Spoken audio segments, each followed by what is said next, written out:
We have an interesting problem today, and of course it's one of those situations that will never be solved to everyone's satisfaction. But we begin with a very basic question, and that is, why are we here? What is humanity's reason for existence? Well, there are many schools of thought over the periods of time as to why all this happened. And probably the Greeks had one approach, that the powers that be, the deities of Olympus, having created a beautiful garden here, put human beings down here to take care of it and to enjoy it as much as possible, to take good care of all values and never to become destructive in their relationships. Something went wrong with the plan. A little later, perhaps, Aesop answered the question as to why humanity exists, and he took the position that it was a test of stamina. In other words, the gods had as their principal occupation the casting down of the great and the lifting up of the lowly. Well, that had a considerable meaning back in those days, but it isn't as vital now because the lowly do not seem to be coming up as rapidly as they should. So this theory was cast aside. And then we came into the conditions that arose with the Protestant Reformation in Europe. The school children of that time were given a little doggerel to recite. With Adam's fall, we sinned us all. That seemed to take care of everything. But again, there were doubters. Everyone was not satisfied. Then we were here to expiate original sin. With Adam's fall, we sinned us all. That hasn't retained popularity either. So day by day, different periods and different appointments and different philosophies have worked with the problem. Science, in a sense, has cut the Gordian knot. Scientific point of view seems to be there is no reason. And we are simply a product of a continuing failure of, we might say, the staying of the growth of humanity. In other words, as some of the friars of the Middle Ages said, the only answer to this is that everyone will stop propagating their kind, and in one generation humanity will cease and it will all be over. Well, that had attraction for some, but the outlying districts never came in.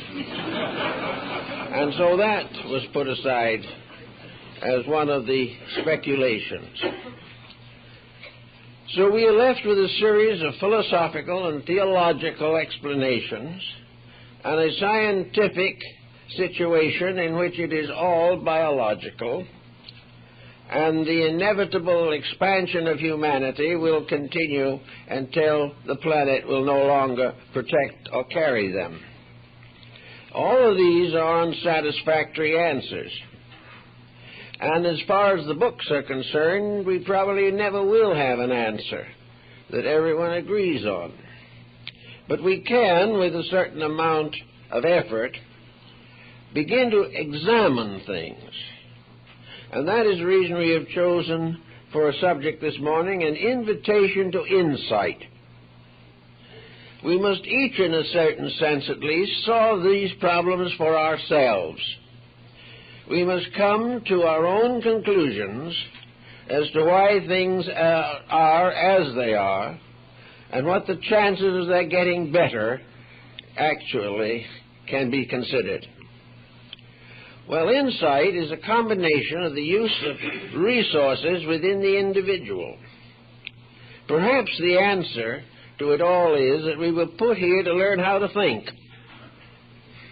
We're to learn how to live well, and to reform the mistakes of our own forebears and our own present errors of thinking. Insight depends upon two faculties in the human mental equipment. One is the group of faculties which are called the practical or expressive faculties of observation. We are given the power to observe what is happening in the world around us. We can observe every type of phenomena that exists within the range of our perceptions.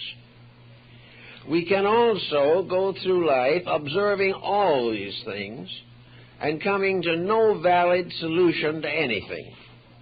In other words, we can see almost everything there is to see. But to most people, what they see does not mean anything, unless it happens to be something they're desperately wanting to see. We do not use the powers of perception which we have in order to find some type of depth dimension in our observations. In other words, we are constantly confronted with lessons, and we are with the same constancy avoiding them, failing to see or accept. We go from day to day living largely upon our own notions. If we like things, they're good. If we do not like them, they're bad. If they require a great deal of thinking, we will pay someone else to do it for us. And as they probably did not know any more than we do, the bill is high and the consequences are very minimal. We do not use the faculties of observation.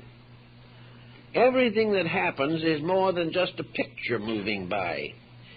It is a compound of living factors. We see the consequences of badly run business organizations and the sign of bankruptcy that appears finally on the door. But this means nothing to us except somebody went bankrupt. It has no bearing upon our lives. We do not observe the causes, the reasons, and the circumstances associated with the phenomena we observe every day. Now, in addition to this, we have another group of faculties which are called the reflectives. These faculties are the meaning faculties. They are the things that, within our own structure, that induce us to contemplate, to consider, and to philosophize upon the common circumstances of the day. The eyes tell us what's happening. The reflective faculties try to explain to us what these happenings mean to us every day. Evidently, we were supposed to do something in this area, or we would not have been given this allotment of faculties. We would not have powers to see what is happening and to think about what is happening unless these happenings had some meaning, some value beyond what we commonly consider. So in our daily living as private citizens, it is not necessary for us to depend upon any of the grand solutions that solve nothing. It is not necessary to follow any system which is based upon merely attitudes rather than reflections and considerations of facts. Bacon refers to the idols of the marketplace, and this is a very good observation. The marketplace is the common world in which we live. The idols of the marketplace are the attitudes, beliefs, and opinions which we cling to because they are held by those in the marketplace. We feel that the marketplace sets the standard which we must all live by. Whatever is believed by the merchant must be believed by the rest of us. Whatever is important to the man trying to make money is important to the individual who would like to try to make money. And that covers most folks before it's over. But the idols of the marketplace are the attitudes, opinions, legislations, policies, and concepts with which we are constantly bombarded. And these are the idols which are not of any valid significance, but they take the place of ideals. An ideal is a concept that is held with reverence. An idol is something that is worshipped for profit in most cases. So the idols are, we've always done it this way, so we'll keep on doing it. We've had legislations for this, so we'll keep on legislating some more. We have managed to wander through a number of economic crises by old-fashioned policies, so we will continue to wander through, but we won't solve anything. So the idols of the marketplace become the symbols of the practical policies that we are all trying to live by. And for the most part, these policies result in a series of disillusionments. Every day it becomes more obvious to us that these policies are not sufficient. They're not getting us where we want to go. They're not providing us with any securities, and they are not answering any of the questions that come up to us in the course of human anxieties. A recent issue of the Christian Science Monitor has a very interesting and informative article on the Himalayan kingdom of Bhutan. Now, we might not expect everyone to know where Bhutan is, but it is squeezed in the foothills of the Himalaya mountains between India and China. It is a country of about 18,000 square miles with a population of somewhere between 2 and 3 million. It is a Buddhist country and the last stronghold of Buddhist theocracy, I guess, in the world today. Even here, the theocratic aspect has been minimized, and the present king, a young man with very modern attitudes, is desperately trying to bring his country into some form of stability. The point of view is very basic. Bhutan is now, according to the official statements, about to join the 20th century. And they are very uncertain as to whether they're going to survive this joint. Because the moment they come into the 20th century, the Chinese have their eye on them on one side, the Hindus have their eye on them on the opposite side, and all nations with importing and exporting interests have both eyes on them. These people lived quietly in a sheltered little kingdom.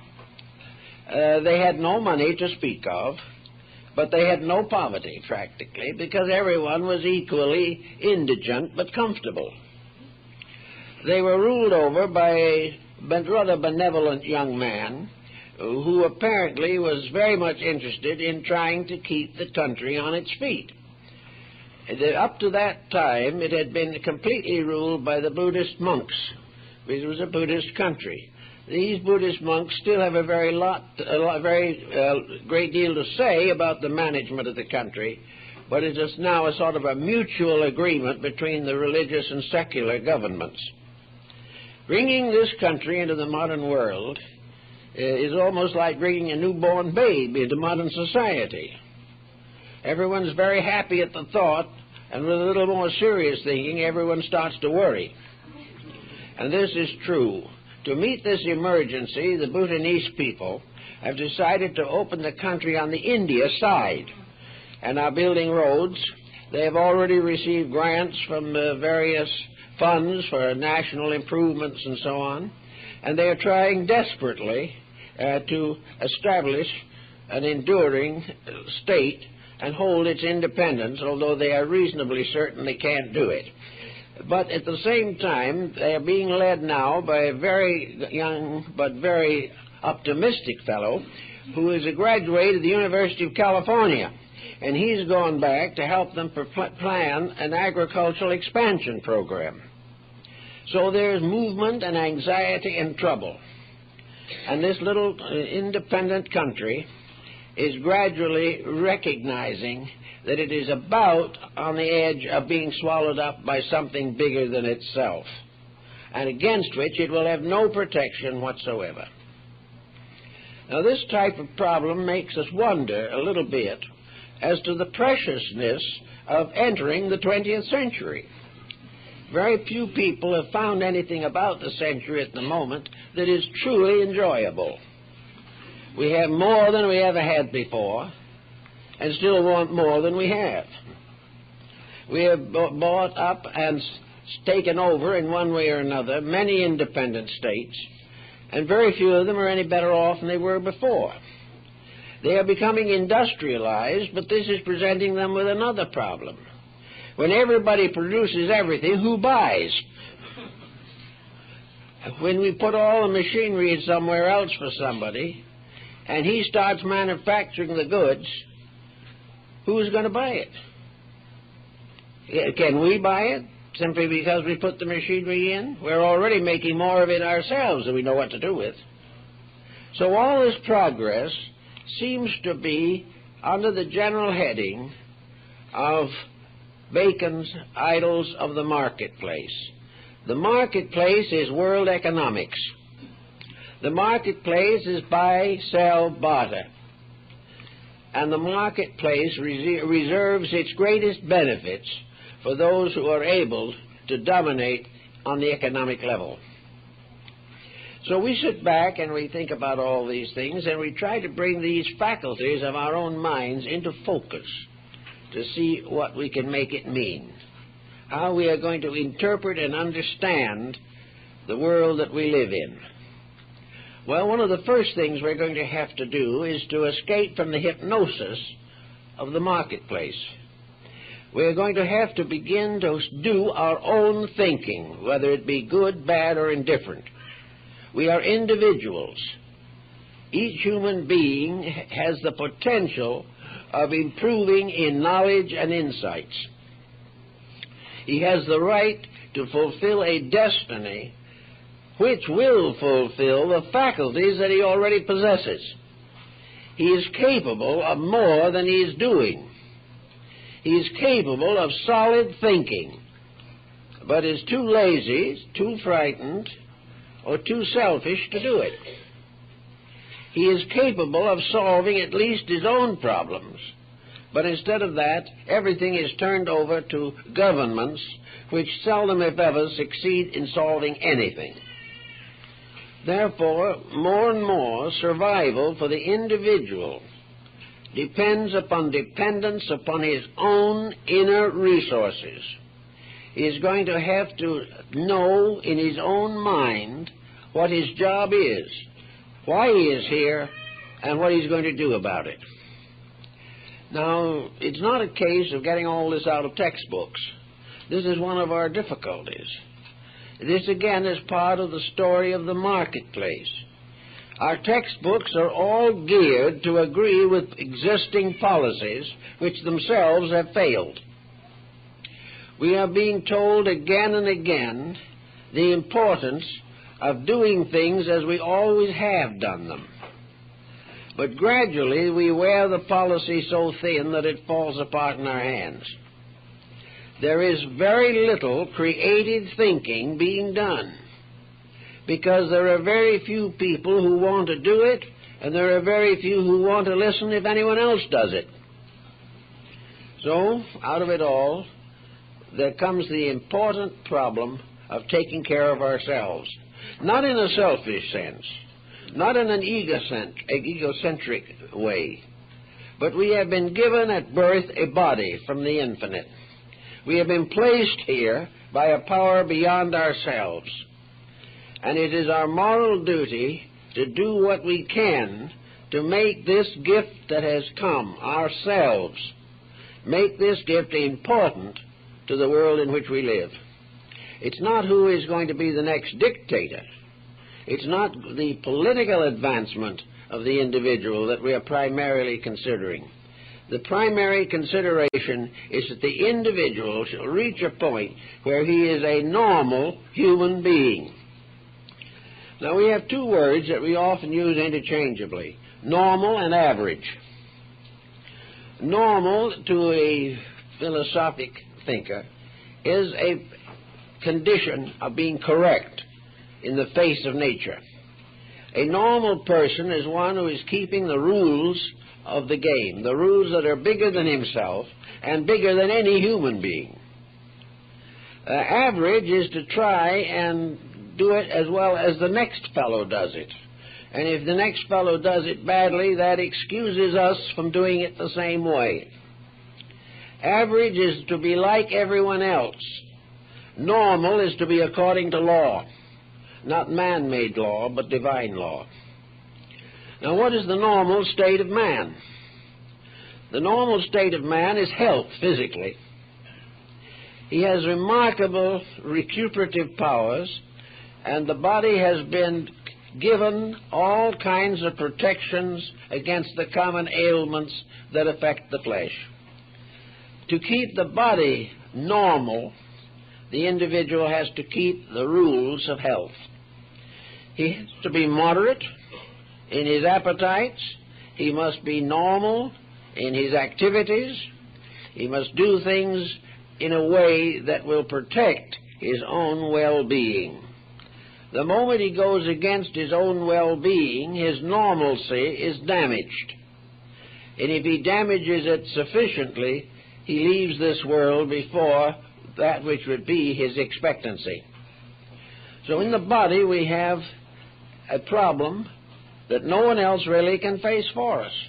Yes, we can go to the doctor and we can get the pills, and the first lot he gives us we are allergic to and have to throw them away, and with them the $22 we paid for them. Then we try another group and something else happens, and help is left to someone who is trying to restore the damage we have committed against ourselves. Instead of trying to get over these ailments, there is a new group rising which has a future, namely the people who believe we should start well and stay that way, and not permit ourselves to dig our graves with our own appetites. So in a way, the body becomes a symbol of the whole economy. In order to keep the body in good condition, we gradually have to recognize that it is an instrument. The body is a vehicle. It is a cart, as the Indians called it.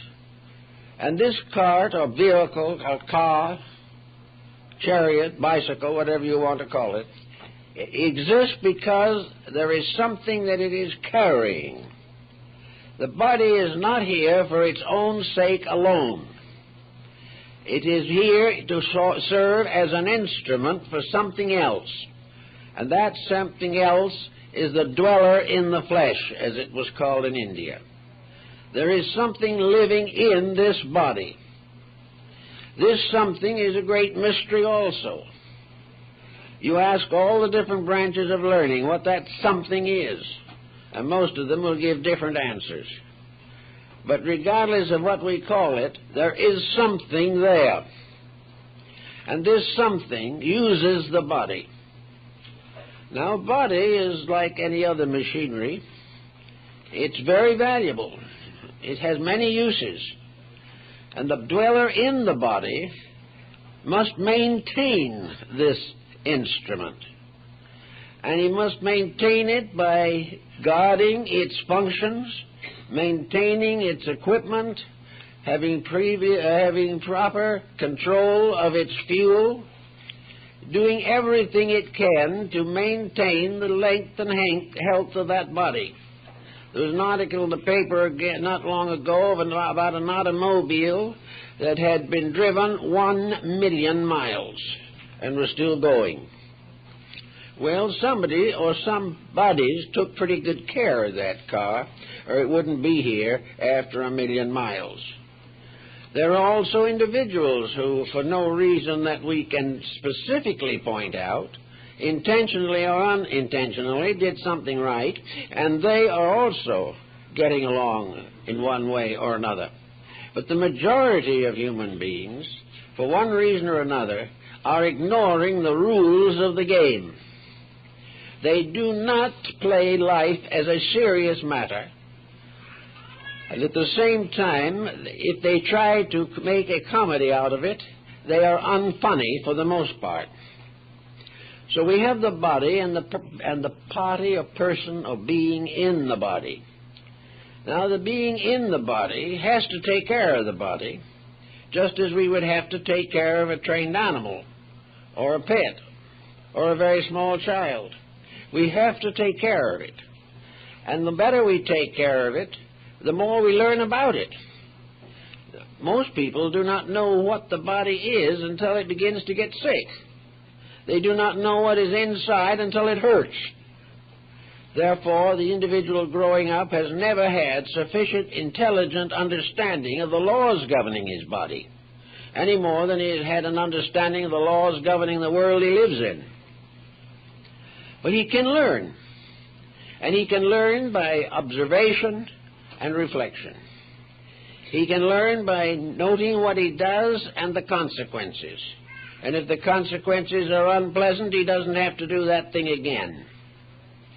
He can be completely indifferent, as in the case of the alcoholic or the narcotics addict. He can simply destroy himself. But this is a very sad thing to have happen, for it has taken millions of years to bring the human being to his present biological efficiency, and the individual himself can destroy all in 5 or 10 years of bad habits. Actually, nature, therefore, has a way of punishing the body if it is not well cared for.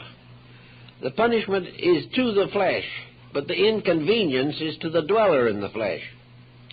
The body of itself cannot really complain except through pain, but the dweller in the body can see high projects, great purposes, noble aspirations go to pieces if the body becomes ill. Now, we have another kind of body, the environment in which we live. The environment determines largely whether a body is going to be properly maintained. And what are we doing to the environment? We are polluting it to our heart's content. We are doing everything we can to gradually make the planet uninhabitable. And we go quietly on our way, absolutely indifferent, assuming, of course, that whatever does happen won't be happening while we're still here. But one of these days, it's going to happen while we're still here. So the body having its needs, the person in the body looks around to find out how to handle these needs. It tries in every way possible to improve health. And today we probably have a greater emphasis upon health than ever before in modern history.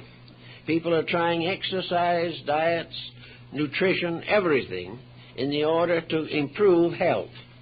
And this is a very commendable point of view. But pills are expensive, all these things are costly. And why improve health if the individual himself is not going to do anything with his health? If health is just simply going to allow him to drift along, making all those false decisions he did before, wasting time, and finally, anyway, descending into the inevitable darkness at the end. If health is worthwhile, it's because it helps people to do things that are important in themselves. A life of significant activity. A life in which we are not living simply to take care of the body, but we take care of the body simply because it makes it possible for us to fulfill a human destiny. So we then go on to the emotional side of life. And here we find a serious situation because at this time, apparently, humanity is largely adolescent. Here pressures and problems arise on every hand. Here hates and fears flow forth from almost every part of existence. And yet the individual, through observation and reflection, has got to put these facts in order. We've got to gradually live in a well-ordered world that we have discovered by the use of well-ordered faculties within ourselves. As long as we live with faculties that have no essential training, we're going to live in a world in which we will never notice anything that is too important. But the more we notice, the more it influences us, the better people we can become. So this has to do with the problem of insight. Insight sort of suggests inner sight, but we're not referring to a clairvoyant faculty. Insight is the result of the faculties with which we are normally equipped being used in the way they are supposed to be used, so that everything that happens has meaning, moral significance, intellectual value, and spiritual authority.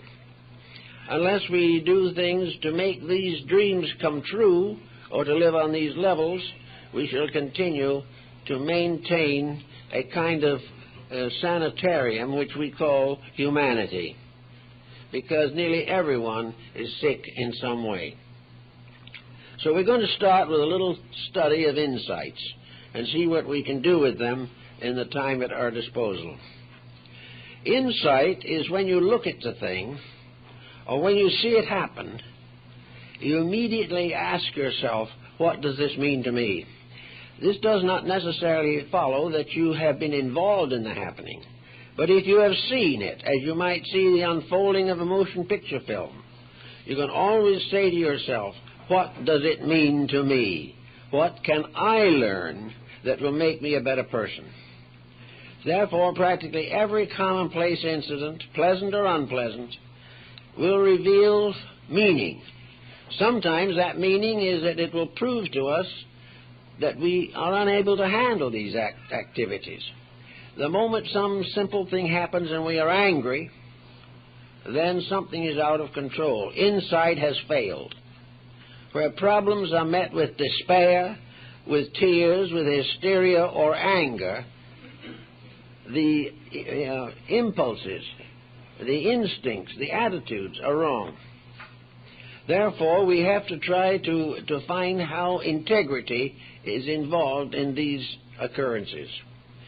Insight would help us to benefit from the experiences of others. And if our insight is strong enough, our insight will help other people to benefit from what we can do to straighten out or clarify problems in their experience. Today we have counselors on almost every level, largely due to the fact that people are so interested in doing what they please that they have forgotten entirely to do what they should. And as a result of a series of catastrophes, they are very unhappy about life in general. But everything means something or it means nothing. It means something if you're awake and nothing if you're asleep. Therefore, a broken home calls upon insight. To most persons, a broken home is a disaster. It is. But no disaster occurs without a cause.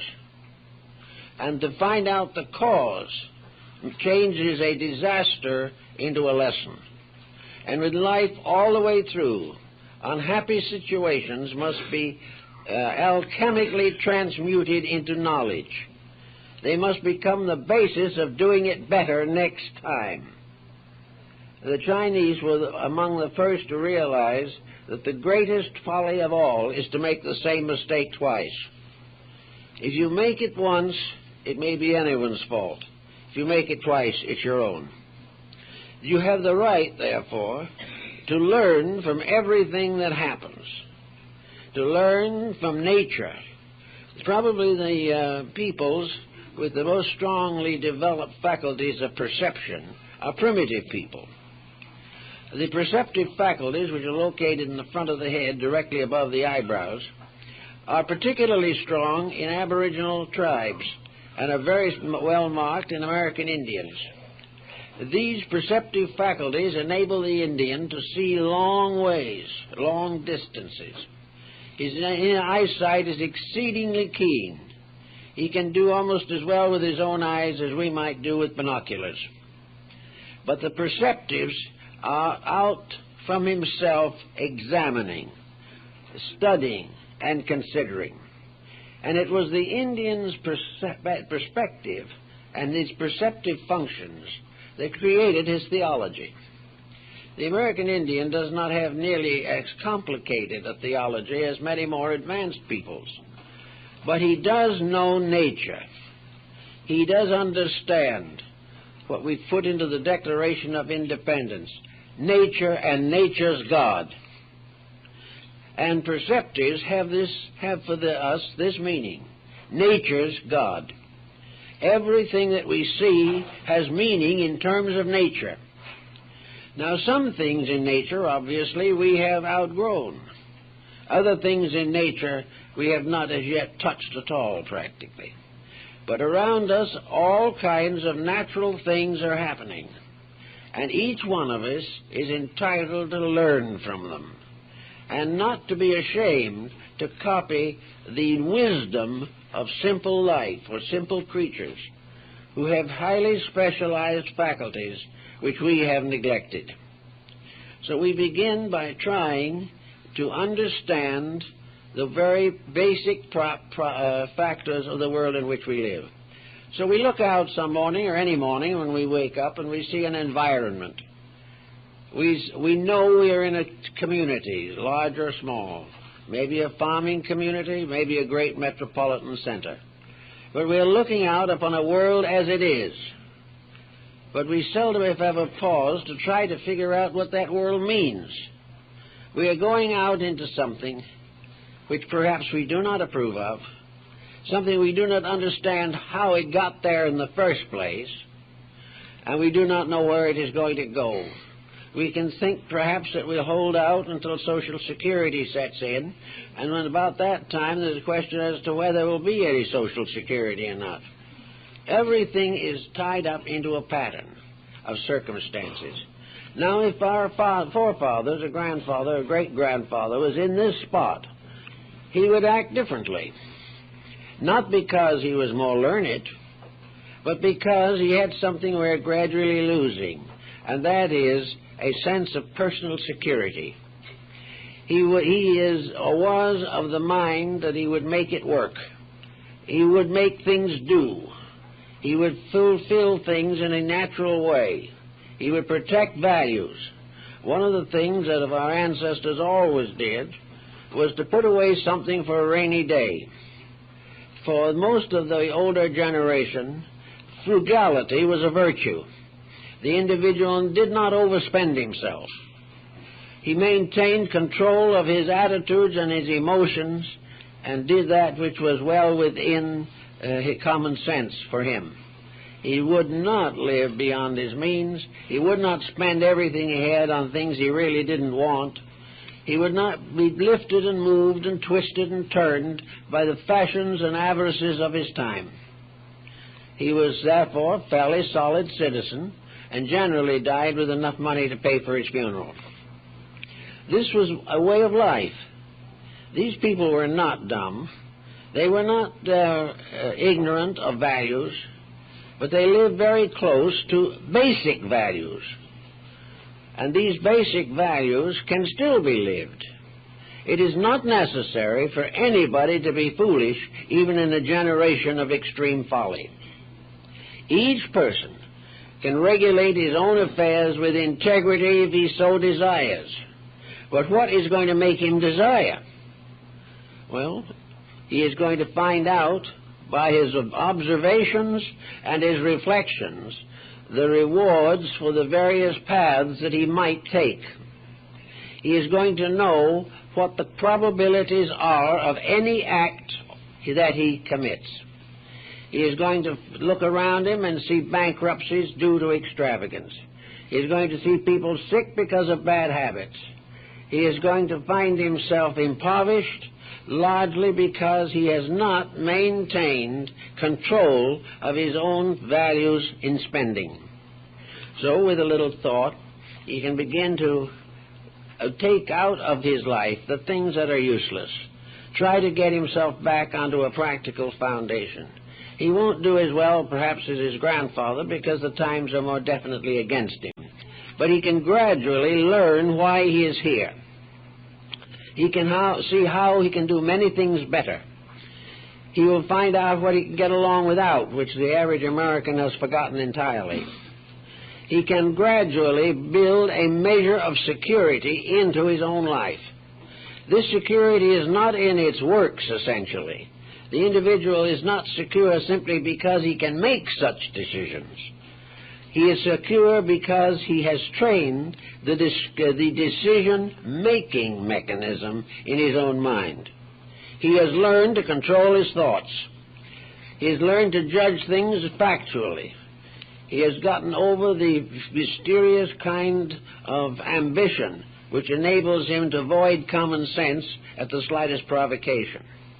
Little by little, the person gains control of his own life, and by so doing, gradually eliminates a great many of the worries and problems with which he is confronted. Another point that's important in insight and so on is the gradual elevation of the mind in the search for values. Little by little, the individual must outgrow his mistaken levels of living. He won't do it instantly. He is not supposed to do it so precipitately that he will be miserable the rest of his life. But he does begin to realize something that is becoming more and more obvious to us all, namely that there has to be something behind us that's stronger than we are. The individual can gather strength. He can be stronger than he is. But there will always be circumstances around him in which he must depend upon laws, principles, and truths that are more strenuous and more important than himself.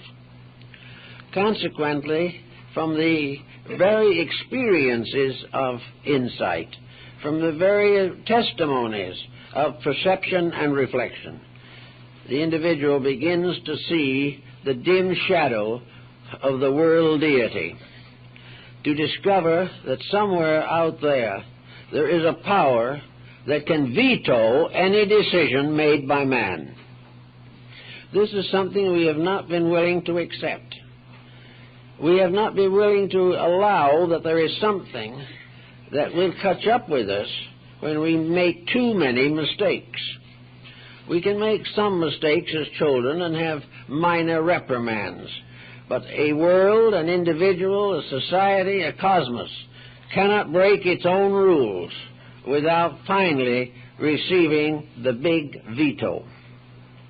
Something is going to force the correction of that which breaks the rules.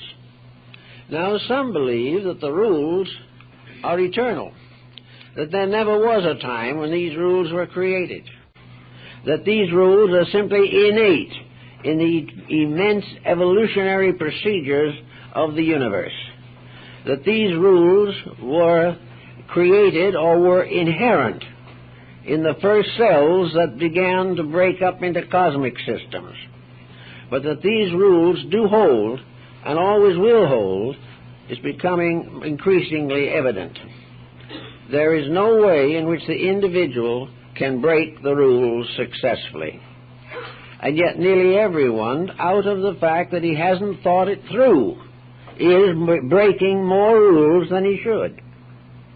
We are not expected to be perfect, but we must begin to take into consideration what constitutes orderly existence. Now we find this particularly perhaps in economics, where we have a tendency on the part of industries to go on forever, expanding and expanding and expanding until something happens. And the thing that happens is the big veto. One form of this veto is the exhaustion of natural resources. You can't use them when they're all gone. Therefore, nature places this restriction. If you want to last longer, conserve resources.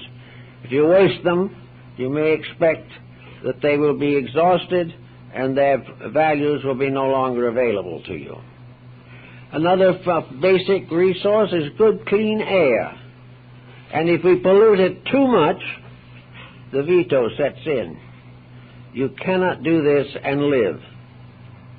Therefore, the individual has to decide whether he wishes to do as he pleases and die, or do as he should and live. And a certain percentage choose death, because they would rather die than change their ways. Great industries have the same faults. They're going to go right on as they are until they fall over the edge into oblivion. But they are going to reach a point where everything reaches when it does it wrong, in which the power to further invalidate life is taken away from them. They can no longer do it. War is another. No war will ever result in peace. It cannot. It produces only more and more misery. But war itself has a great big veto on it, too, because war demands the exhaustion of manpower, the exhaustion of natural resources, and hastens the inevitable collapse of life. In peace, we might have enough petroleum for 500 years. In a good, fast war, we could get rid of all of it in 3 months. Therefore, if we wish to exterminate ourselves, we can. But why should not those in positions of authority think a little bit about the evidence that was brought to them by their own perceptions and could be made real by reflecting upon obvious facts? One of the great delusions is to overlook obvious facts. But most people are willing to sacrifice facts for their own opinions, notions, and convictions. So everywhere the excess destroys itself. Everywhere the individual who has too much simply becomes a wastrel. A man earning a moderate salary and taking care of his family moderately can get along for a long time, perhaps. But if he is extravagant, wastes money, and overtaxes his abilities, the family can collapse in a few years. Everywhere wisdom gives permanence. Ignorance and stupidity destroy permanence. These are all facts. You can stand on any street corner and see various manifestations of them. But most of all, you realize that in all these areas, individuals, human beings, are failing to use the equipment that was given to them to help them to survive. Nature must have had a point in mind, and that point was that the human mind and its accessories were supposed to give the individual the skill to create a noble destiny for himself. He has the right. He has the power. But one by one, he has sacrificed his rights, and again he has compromised his powers. In order to get ends that are not important, he has sold his own birthright. He has sacrificed his principles for profit, either for himself or for those who employ him. He has lost sight of the fact that this world was not created as an industrial economic system. It was created as an area in which living things could grow, fulfill themselves, in which human beings could develop the potentials that are in them, potentials of incredible beauty and integrity. And we have some way kind of forgotten the whole thing. We are perfectly willing to let it drift along in this way. Now, we can't break all of the rules. We can't get away from all the pressures that afflict us. But we can make a start. We can choose what we want to do in life. We can pick a career that is suitable to us. We can say to ourselves, I want to do something that will pay me $12,000, $15,000 a year. But of course, I probably would prefer to do something I do not want to do, but which will pay me $50,000 a year. So we do what we do not want to do for $50,000. As a result, the individual is nervous, sick, unadjusted, is in danger of a broken home, develops extravagant families and spendthrift children, and out of trying to build a life upon income alone comes to grief. Because, again, the veto is there. Anyone who worships the golden calf is going to perish with it. So the individual who makes a decision to elevate material gain over mental and emotional growth will ultimately come into trouble. And when he gets into this trouble, he swings in all directions trying to find a way out. But he cannot find the way out as long as he wants to cling to the things that cause the trouble. So many people can choose more wisely the things they want to do. And, strangely enough, as you may have noticed, it is that the decision is not as serious as you may think, because the thing you thought you wanted to do that would give you the big salary may be bankrupt in 5 years, whereas a steady, sincere occupation, particularly if it has social significance, may go on from one generation to another without end. Everything that is inflated deflates. But the long problem involving the continuing needs of humanity, this type of thing will go on. But that which caters only to the wants of humanity is in very fragile condition. Education, then, should largely emphasize the importance of the individual being himself, not in the egotistic sense, but in the sense of the buried potential within his own nature. He was put here with a job, and fortunate is the person who finds what his job really is. But he can, if he has integrities, work out some of these things, and moderation helps. And moderation is something that generally comes as a realization of the failure of excess. Moderation is something learned painfully, but it does not need to be learned that way. Moderation is to take what you can do well and can do it throughout a lifetime without undermining health or losing the friendship of your friends, breaking up your relative patterns or your children. All these things can be worked out because we were given the instruments to solve the problem. Now, another thing that the instruments nearly always seem to provide, because they are a combination of both emotion and thought, they provide a great deal of strength to beauty. They make things very wonderful, and we look around us and we see the worlds of art, of music, of drama and dance. We see the tremendous skill of architecture. We see all the grace and glory of the world. And somehow we know that all of this came out of the human soul, as Plotinus tells us in his essay on the beautiful. All the beauty in the world came out of us.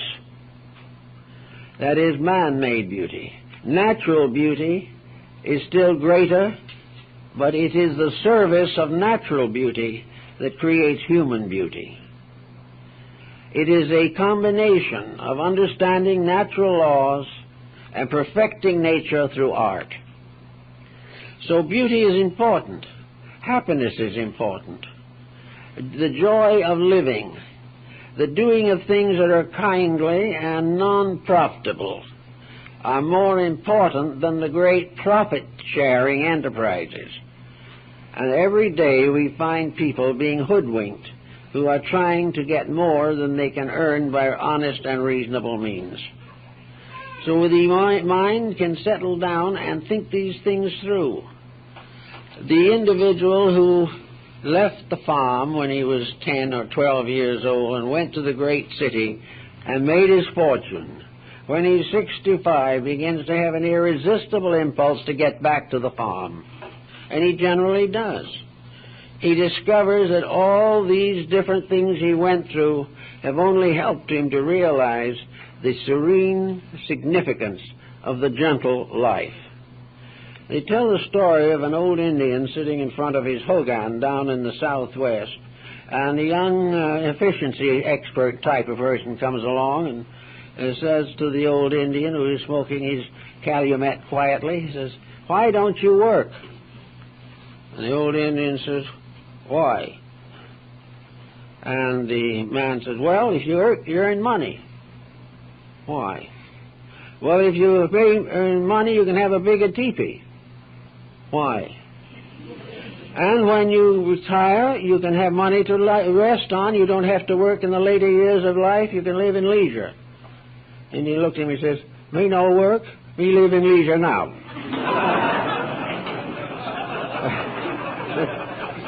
Well, that's an Indian point of view, but there is a certain modicum of integrity behind it. That we are all trying desperately to do things that really do not add up to much when we get them done. So we have a lot of jobs in this world that need doing. Jobs that have to do with making this a more beautiful world, to make a world that is healthier, a world that is better morally and ethically. And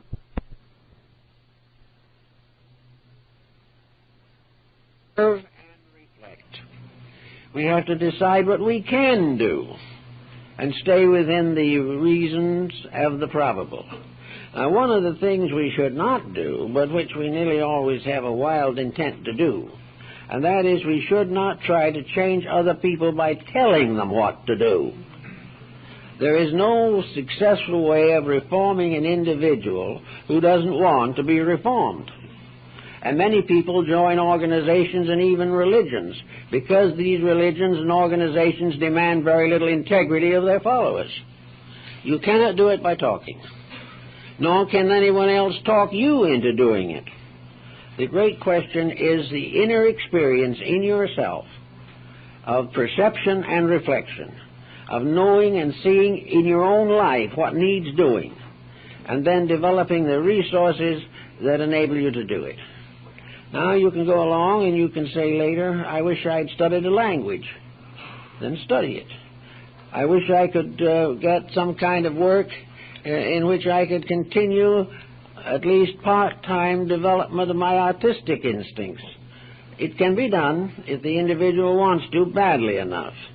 In every case, it is the willpower taking over to accomplish what the mind and the emotions tell us is best for us. Now, with that combination, you cannot beat. But until it is really established, if one falters, the others fail. So it is very necessary to have the integrity to make a right decision. Now, most people do not know with certainty what is a right decision on all matters. Lots of folks are well-meaning, but they do not really know what they should be doing, and do not see just exactly how to find out. And this, of course, brings into focus one of the most important phases of human life, and that is religion. If the individual belongs to a reasonable religion, that religion will tell him what constitutes a good life. It will tell him what he should do and what he should not do. It will tell him about the Golden Rule and the Ten Commandments. It will help him to discover what the greatest minds the world has ever known have established as working principles upon which to build life career. Now, it doesn't follow that you have to believe or accept all of these different doctrines of faith. But if you look around you in society using your perceptives and your reflectives, you will find that most of these great systems of faith have stood the test of time because they have been supported by irrefutable evidence. We know, basically, that we should not kill. We know, basically, that we should not steal. And wherever we kill, we're in trouble, and wherever we steal, we're in trouble. And whether we're caught or not is not the important point. To break the principle of integrity in ourselves is to get into trouble. Many people have wandered away from their religions or compromised them simply because they've accepted the religion as a creed. Some have moved from difficult faiths to simple ones. A few have moved in the opposite direction. But the proof of that, again, is through the use of the perceptive and reflective faculties in your own constitution. It is not very long, or take very long, or very difficult to find out that thou shalt not kill is a pretty good law. You can look around you in every direction, national, social, economic, industrial, political. And destruction is not good. And the power that destroys ultimately destroys itself. So these principles can be supported not by the dogmas of a religion, but by the very faculties that man possesses within himself. He can see these things, and if he cannot see them, it is simply because he hasn't looked for them, or because he had some attitude in himself and closed his eyes when they came along. These laws and rules are obvious. and we cannot escape their inevitability. We cannot escape the importance and ability to face practically all the rules of life.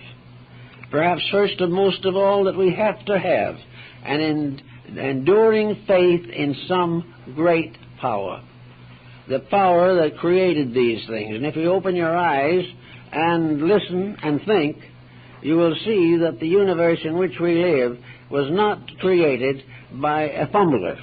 It was not created without understanding, insight, and consciousness superior to anything that we know. So whatever it was that created it and created us, it's a good idea to obey its rules, to try if possible to glorify rather than desecrate that which has been given to us. So religion can help us to put a foundation under things, but most of all it helps us to tell what direction to look in order to find the rules working. Through the rules that are working, we can see in history, in science, in theology, politics, education, in industry. In all of these systems, the rule breakers are always in trouble. And no matter how glorious and wonderful and spectacular an area is, in the long run it crumbles and leaves everybody worse off. It is therefore possible for the individual to quietly sit down and decide in his own mind, not by the aid of the textbooks, not by political systems, not by atheistic scholars, but determine for himself what he believes about the source of his own existence. Because it's his own existence he's thinking about. It's the source of this that is of the most immediate concern to himself. Can he understand the reason for his own being? What is he? Why is he? How is he? And he has to somehow decide that type of question in order to get the power to perceive and reflect upon what is happening around him. Once he gets his rules straight and uses his faculties to observe their function in society, he is on comparatively safe ground. Many people make misstatements, but nature makes few mistakes. And whatever nature ordains, that is correct. And whatever man discovers to be the laws governing natural procedure, those laws are the safest things to stay with that we know. And it is important to keep them, and keep them every day of our lives, so that we really will do probably what we're supposed to do. We're not supposed to sit here planted on benches and chairs the rest of our existence. We are not supposed to live until we die, and then somebody else takes over. We are much more important than this, without being egocentrically important. We are growing things, revealing and releasing a power of the divine through ourselves. We are trying desperately to be the good children of the eternal plan. We want to know something about the divinity that dwells within us. We want to know how we can serve that, and how we can grow in grace and greatness, truly, by obeying the very basic humanitarian rules of existence. And somehow out of it all, we know the answer lies that there will be no solution to this until we really experience the oneness of all religious beliefs and the brotherhood of all peoples, of all races, all nations, and all persuasions. The unified world can endure. The divided world will perish. We have already divided it and subdivided it time and time again. One dictator after another has strutted across the stage, and still the end is not yet. And now it seems that this mammoth process of trying to destroy the inalienable rights of human beings is going on a higher tempo than ever before.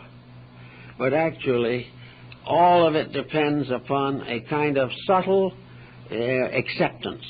The individual passing over it lightly because it's advantageous to him at the moment to make the most he can of the contracts that these situations set up. But we cannot validate this attitude. So we can become again like children. Children love everything and are always asking questions. They're always amazed and full of wonder. They are always living in a world of great potential, great possibility, and they have a strange and sometimes unreasonable respect for their elders. These children are physical children. We are mental and emotional children. We are not truly mature. When a mature person comes along, we generally assassinate them because we do not know how to handle the situation. We are still growing through a period of extreme egotism when we think we know more than there is to know, and an extreme selfishness in which we want to get more than there is to get. These factors are damaging us, and will damage us as long as we endure them. So whenever the opportunity comes for the individual to support something that is going in the right direction, this is important. If he has the opportunity to change his own point of view and be better than he is now, it is his duty. Because after all, we also like to think of something else. We like to think that the human being has an immortality, that the human being is not something that is going to lie down in the grave and die forever. Many people who have short thinking on these subjects like to assume it makes very little difference because we're going to be dead and that's that.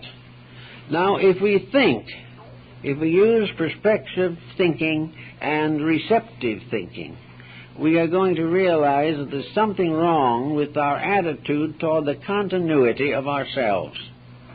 No intelligent providence will create something, place it in a condition of constant stress, demand something from it more than is normally expected, and then at the time of age and old weakness of faculties, simply destroy this thing. There is simply no reason for the existence of the human being if you tuck him away in forest lawn forever. This is not reasonable. Nothing in nature dies. Science is beginning to discover this. Everything is changing forms, changing appearances, changing cycles of manifestation, but nothing begins or ends. Space does not begin or end. Time does not. Life does not. There is an infinite manifestation of life. Life going on forever. Life vital today as on creation's primal morn. Therefore, the individual looking around and trying to explain himself comes finally to the realization that any explanation of himself which ends with his own physical decrepitude frustrates the whole purpose of his existence. If he reflects upon his own mortality, he will lose his own humanity. They cannot dwell together. The moment we deny the immortality of the human soul, we deny God's creative power. We also deny the reason for anything. Now, if we deny the reason for anything, and it was a pleasant situation, we might even exonerate that. If things here were wonderful and happy, we might say, well, I'm satisfied, I've had my span. But with things very difficult here, there seems to be no reason why we should assume that a physical life consummates our growth, releases our potentials, fulfills our destiny, or glorifies the divine power that created us. So out of the problems of thoughtfulness and reflection upon phenomena, reflection upon that which is perceived, comes the recognition of the immortality of the human soul. It has existed from the dawn of time. It is one of man's first adventures, was the discovery of the eternality of himself. So if we are actually this eternal beings, then we have all the more reason to recognize the infinite potential of growth. if we are really human beings, we're in a kind of school. And in this school there are many grades. And we cannot say I've finished my education because I graduated from kindergarten cum laude. I know that there are cases now where they are giving cap and gown to puppy dogs that have fulfilled their training requirement.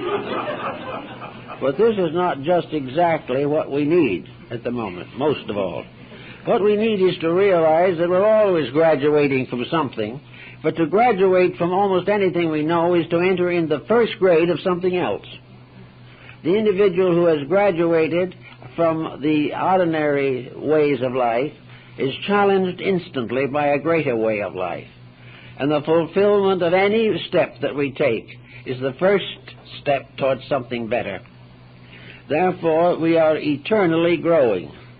This makes another important contribution to our well-being, and that is long-range thinking. The moment we stop thinking of life as terminating at some given time, not certain or uncertain, instead of that, we begin to think of ourselves as ever-existing life, moving through an infinite diversity of manifestations, but always and forever growing and unfolding.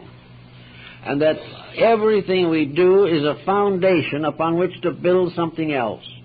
If we are lazy here for several lifetimes, we simply set back our own development. We are less than we could be if we had kept on growing thoughtfully and carefully every day. Now, thinking about survival in this sense of the word, we can definitely take into consideration that no matter what we do, we will not finish it.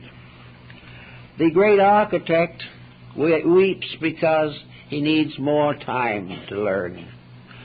Hokusai, the great Japanese artist, wept because he could not be a great artist unless he was able to live to be 100 years, and he didn't make it.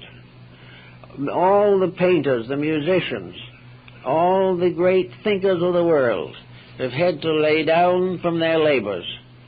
They've had to put aside their tools. They've had to rest for a while. And in many cases they have grudged this interference with the infinite growth of things. But in nature, these rest periods are just as useful as the periods of labor. So when we begin to grow here, begin to study life, and begin to take on more consideration for the values of living, this is because we are just starting on another course. We are going to use what we learn today for the rest of an interminable and unknown existence. We are going to use what we live on now as the basis of our thoughts, our emotions, tomorrow and then tomorrow. Little by little, upon the foundations that you start today, the whole future develops. And the individual has a much better reason for living, a much happier conviction about self and circumstance, if he is able to think in terms of this larger life. Now, some think that it's a great penalty to have to live again. That's only because they haven't done so well this time. But there is no need for penalty.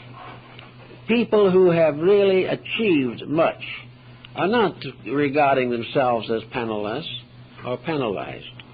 And when the time comes to rest from labor, there is something that happens to these people.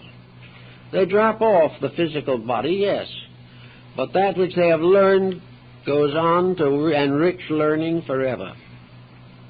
The dreams they have started, they will dream again.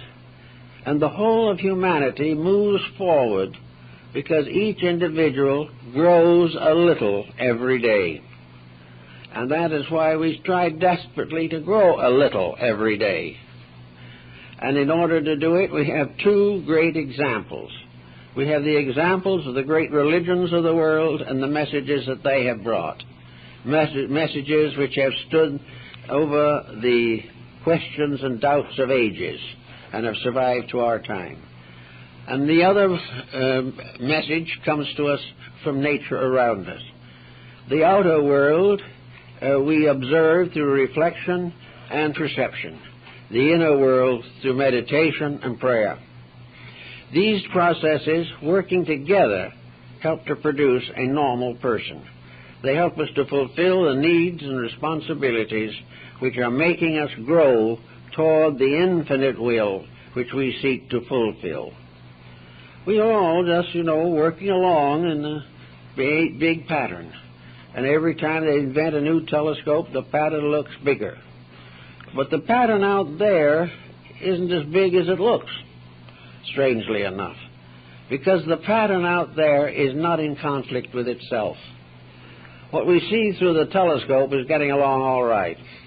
It is fulfilling its purpose. We don't hear any reports coming to us of great social objections from anywhere. There is no evidence that the universe is mad at itself or anything of that nature. It is fulfilling. It is going on. And therefore, the whole story of nature, whether it be in mathematics or physics or biology, the whole story is one of law forever fulfilling itself. And therefore, and essentially, it's very simple. It is simply truth expressing itself in its own way. Man, however, is a little more complicated. He doesn't see these things. He doesn't see this clear flow of realities through the environment in which he lives. They're there, but he doesn't see them. And he cannot force other people to see them. But he can begin to discover for himself his own place in everlastingness. The Egyptians referred to this condition beyond what we know as everlastingness, that which goes on and on and on. And while most of us live here in time, we were created originally to be fulfilled in everlastingness. And everlastingness means the joy of growing forever, the joy of learning more every day, the joy of loving more sincerely and deeply every day, until finally we come to that end in which all virtues are one, and all virtues rest in an unknown but eternal power which we can never understand until we are returned to it in complete union and foreverness. But we always have an opportunity just every day to learn a new lesson. We can learn it from the neighbor and the gardener. We can learn it from the merchant and the shopkeeper. We can learn it in the car. We can learn it anywhere. There are always lessons to learn, and they all point in the same direction, that the individual must fulfill himself, must do all that he can to be that self which is locked within him. And if he succeeds in doing that and fulfilling his own proper place in the divine plan, he'll come out all right. He may have a few bumps and a few scars before he gets there, but he will realize that he is the master of his own destiny. He is the captain of his own soul, and it is up to him to start to steer this vessel of himself toward the ultimate harbor which we are all seeking to find. If we do these things thoughtfully and wisely and lovingly, we'll get along all right. Oh, thanks a lot.